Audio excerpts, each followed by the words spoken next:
En Espagne, et on parle que de ça, et pas seulement en Espagne, bien sûr, autour de Vinicius, écrit raciste. Ensuite, il a été expulsé, le match a été interrompu. Tout le monde est d'accord pour dire que ça ne va pas et que le climat est détestable. On va parler globalement, mais déjà, revenir, et vous, Omar, qui suivez quand même ce football espagnol, Louise, vous y avez entraîné, la Liga est raciste, dit Vinicius, très clairement. Il y a une attaque entre Vinicius et Javier Tebas, qui est le président de la Ligue. La bêtise humaine existe et le stade de foot, on ne peut pas déroger à les travers des gens qui assistent au match, mais ça reste toujours une minorité. Il faut toujours mettre en avant que des 40, 50 000 spectateurs, il y avait, je ne sais rien, 1000, 2000, je ne sais même pas, parce que c'est évident, on est tous contre le racisme. Si encore en 2023, on peut toutes sortes, et on parle toujours de la couleur de la peau, on ne va pas faire de la démagogie, mais c'est évident que en plus, ce mec-là, c'est le sourire du talent. Je veux dire, pour moi, ce mec-là, c'est un phénomène du football. Donc, évidemment qu'on est tous contre. La question, c'est comment, à quel moment, comment on fait pour déterminer, pour virer ceux qui sont très, très bêtes et qui, malheureusement, on ne peut pas comment on fait pour les détecter? Il faudra mettre des détecteurs de bêtises, parce que sinon, c'est impossible quand on est devant une masse. Alors, qu'est-ce qu'on fait? Qu'est-ce qu'on fait déjà?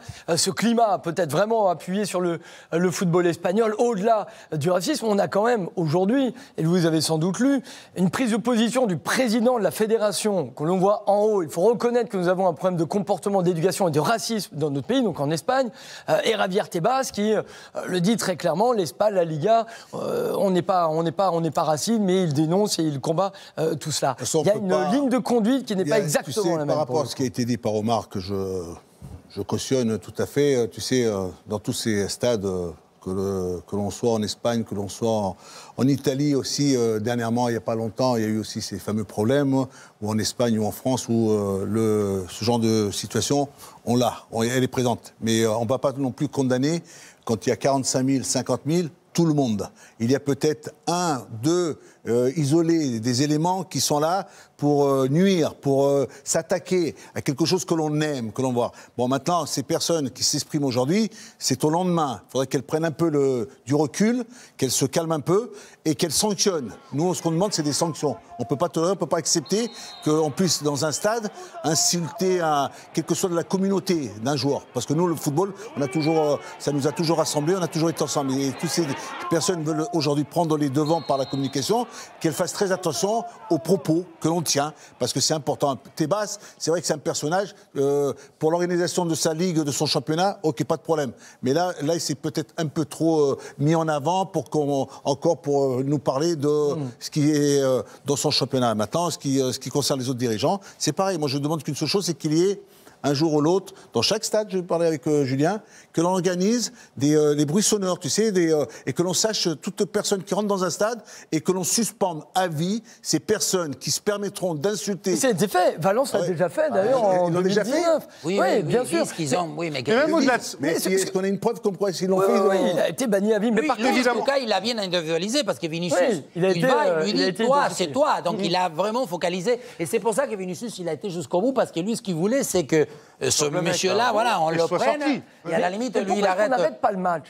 Ouais. Les règles de la FIFA sont très claires. Cri raciste, on interrompt le match. Il y a un protocole, il y a d'abord une intervention du speaker. Oui, il y a un protocole, il y a ensuite interruption du match. Tout à fait. Donc il y a eu l'intervention du speaker. Mais ça peut aller plus loin. Est-ce que là, dans ce genre de situation-là, il faut vraiment qu'il y ait un protocole? À partir du moment où il y a des gens qui sont identifiés, comme tu le dis déjà, ils doivent être sortis du stade. Après, a posteriori, ils doivent être sanctionnés par la vidéo, parce que c'est très facile de le faire aujourd'hui. Mais je pense sincèrement qu'il faut qu'il y ait un geste fort à un moment pour que ça s'arrête. Et là, on le voit à un moment sur les images. Il y a Karim Benzema qui calme un peu tout le monde. Il est capitaine du Real Madrid. Il est ballon d'or. Si Karim Benzema dit à Vinicius, c'est terminé, on sort tous, on te suit. Courtois l'a dit. Thibaut Courtois a dit, si Vinicius voulait sortir, je le fais. Donc au moins une fois, on arrête le match. Tu dis que le pauvre imbécile qui a traité comme il a traité, il va pouvoir réfléchir, dire attention, si je l'insulte encore, ils vont arrêter le match. Par contre, c'est pas lui doit être sanctionné, quoi qu'il arrive. Comment tu fais pour contrôler quand tu as un mec qui t'a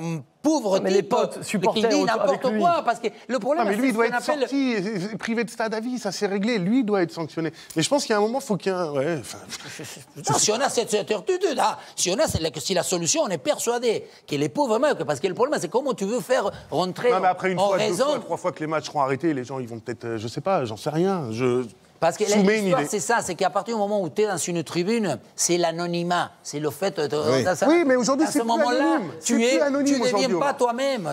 L'anonymat te fait dire, faire n'importe quoi. Dernier mot, Christophe. Et on retrouve Amin Adli comme premier. Moi, ce que je ne comprends pas, c'est que tu as des stadiers, tu te lèves, tu te lèves. Tu as les stadiers qui vont te dire debout, etc. Tu as les stadiers partout qui te regardent. Ils sont dos au terrain, qui regardent les tribunes, justement, pour calmer tout fait répréhensible. Donc, c'est quand même assez... Vinicius a vu le mec.